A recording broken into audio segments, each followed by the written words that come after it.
දැනන් හිටියාද මේ පිරිමි හිත් හරි අහිංසකයි. ඒ වගේම මේ රස කෑම වලට හිත යනවා හරි අඩු. ලස්සන විලාසිතා කරන්න මේ වැඩි කැමැත්තක් නැහැ. යාළගේ ගෙවල් වලින් මේ යාළ වෙනුවෙන් ලොකු වෙලාවක් වෙන් වෙලත් නැහැ. මේ ගෙදර අල්මාරිය පිරිමියට වෙන් වෙලා තියෙන්නේ ඊටාම සීමිත කොටසක්. මේ සපත්තු වල එල්ලටම ගෙවිලා කකුල මහ පොළවේ ගෑවුණා.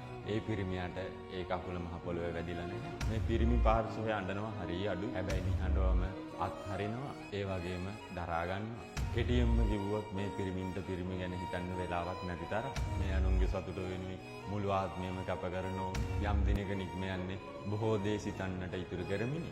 අපිරිසිදු ඇඳුමත් අපිරිසිදු මේසය දරදඬු සිතත් දකින මේ සමාජය පිරිමියාව නිර්වචනය කරන්නේ බොහෝම අඩුවෙන්. ඒක නිසා මේ ගැහැණු සිතට ලියවෙන ගීපද කිසිම දිනක පිරිමි සිතට ලියවෙන්නේ නැත.